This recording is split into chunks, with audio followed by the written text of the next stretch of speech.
Oke, Bismillahirrahmanirrahim. Assalamualaikum warahmatullahi wabarakatuh.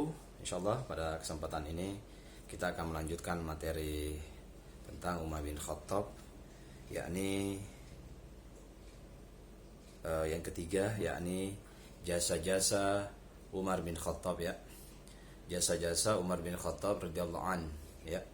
Di antaranya Khalifah Umar bin Khattab radhiyallahu an selama memerintah berhasil melakukan perluasan Islam, ya. Jasanya dalam mengembangkan dan memperluas daerah Islam meliputi yakni pertempuran di Ajnadin sekitar tahun 16 Hijriah atau bertepatan 636 Masehi.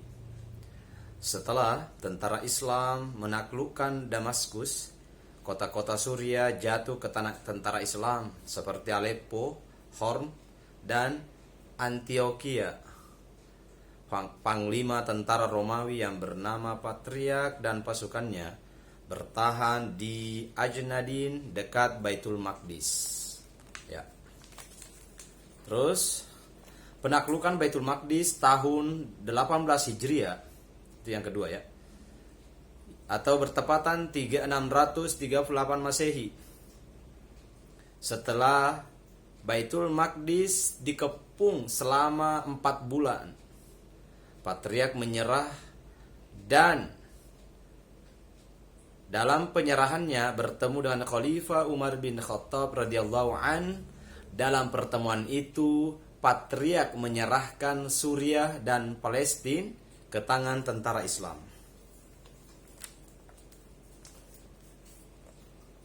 Terus yang ketiga, penaklukan Irak dan Persia. Di antaranya ada pertempuran Qadisiyah tahun 16 Hijriah atau bertepatan 636 Masehi. Pada penaklukan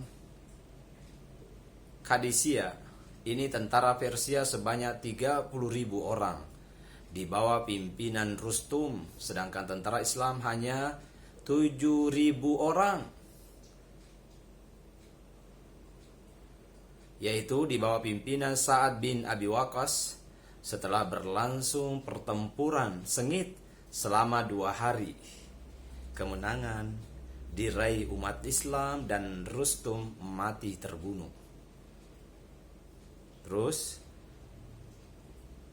bagian selanjutnya penaklukan Nahawan tahun 21 Hijriah atau bertepatan 642 Masehi.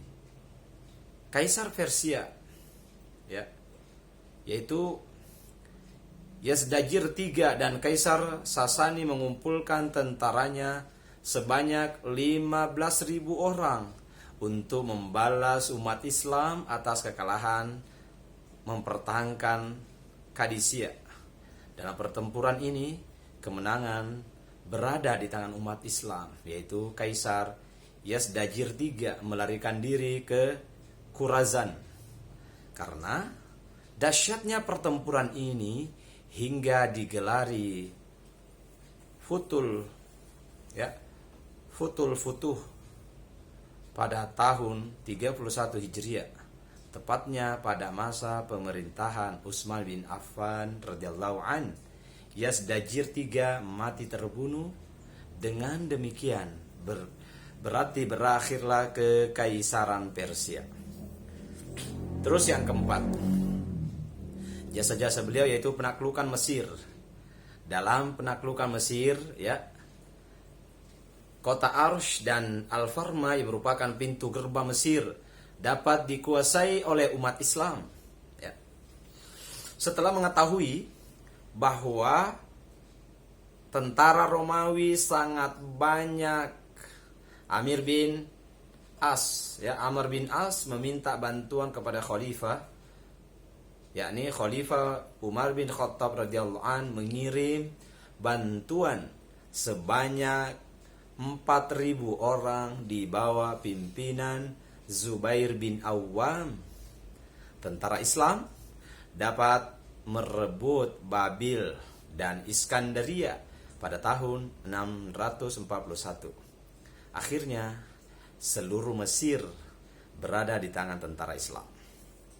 Terus yang kelima, perbaikan pemerintahan dalam negeri. Setelah perluasan Islam ke beberapa negara seperti Palestina, Irak, Suriah, dan Mesir, Khalifah Umar bin Khattab radhiyallahu an membereskan masalah dalam negeri, yaitu membagi negara dalam beberapa wilayah atau provinsi. Terus melakukan pengawasan ketertiban umum seperti ketertiban pasar dan timbangan. Mendirikan kas, yaitu kas negara itu Baitul Mal, menugasi hakim atau qadi di setiap wilayah. Nah, ini. Terus selanjutnya, menata Dewan Musyawarah, ya, yaitu dewan yang dipilih menjadi khalifah, atau ya, dewan yang dipilih di sini yakni menata Dewan Musyawarah, yaitu dengan dewan yang boleh dipilih menjadi khalifah. Apabila dua anggota memperoleh suara sama, maka Khalifah Umar bin Khattab yang menentukan. Anggota dewan terdiri atas 6 orang, yaitu Utsman bin Affan, Ali bin Abi Thalib, Zubair bin Awam, Sa'ad bin Abi Waqqas, Abdurrahman bin Auf, dan Tolha bin Ubaidillah. Terus yang keenam, penetapan kalender Hijriah. Sistem kalender Hijriah dicetuskan oleh Khalifah Umar bin Khattab radhiyallahu an. Sebelum sistem kalender Hijriah ditetapkan, orang-orang menggunakan sistem kalender Masehi. Sistem itu banyak digunakan orang-orang Nasrani. Agar berbeda dengan orang Nasrani, kaum muslimin juga berkeinginan untuk mempunyai sistem kalender sendiri. Sebagian kaum muslimin mengusulkan agar kalender tahunan Islam dimulai sejak Nabi Muhammad SAW diangkat menjadi Rasul. Sebagian lainnya mengusulkan agar tahun Islam dimulai pada saat Nabi Muhammad SAW lahir. Khalifah Umar bin Khattab radhiyallahu an menetapkan permulaan tahun Islam adalah pada saat Nabi Muhammad SAW hijrah dari Mekah ke Madinah. Hal itu karena hijrah merupakan titik balik kemenangan Islam. Hijrah juga menandai 2 periode dakwah Islam. Periode sebelum Nabi Muhammad SAW disebut periode Mekah, dan periode setelah Nabi Muhammad SAW hijrah disebut periode Madinah. Demikian juga pembagian ayat-ayat Al-Quran. Surah-surah yang turun sebelum Nabi Muhammad SAW hijrah disebut surah Makkiyah, sedangkan surah-surah yang turun setelah Nabi Muhammad SAW hijrah disebut surah Madaniyah. Anakku yang solih dan solihah.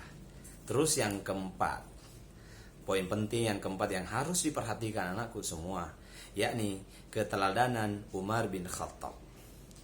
Masa kekhalifahan Umar bin Khattab radhiyallahu an termasuk masa yang cukup aman dan tentram dibandingkan dengan masa Abu Bakar As-Siddiq radhiyallahu an.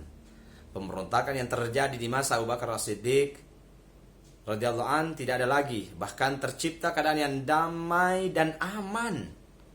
Umar bin Khattab radhiyallahu an memanfaatkan situasi ini untuk membangun sistem pemerintahan negara agar lebih efektif dan efisien, sehingga hasil pembangunan dapat dirasakan secara merata ke segenap masyarakat yang berada di bawah kekuasaan pemerintah Islam.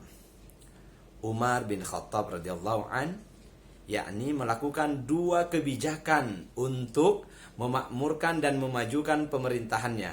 Pertama, kebijakan internal, yakni membangun sistem pemerintahan dalam negeri dengan membentuk departemen-departemen yang menangani masalah-masalah sosial, politik, dan lain sebagainya. Terus yang kedua, kebijakan yang dilakukan itu kebijakan eksternal, yakni dengan usaha memperluas wilayah penyebaran Islam ke luar Jazirah Arab, Jazirah Arabia. Nah, itu membuat beberapa departemen adalah suatu kebutuhan yang tidak dapat dihindari lagi. karena wilayah kekuasaan Islam telah mencapai Mesir dan beberapa wilayah lainnya di Jazirah Arabia. Untuk mempermudah sistem ketatanegaraan dan pelayanan, maka dibentuklah departemen-departemen tersebut. Bentuk dan modelnya meniru sistem yang sudah berjalan di Persia. Semua lembaga pemerintahan ini dibentuk untuk menginformasikan segala kebijakan khalifah kepada daerah-daerah kekuasaan Islam yang jauh dari ibu kota Madinah.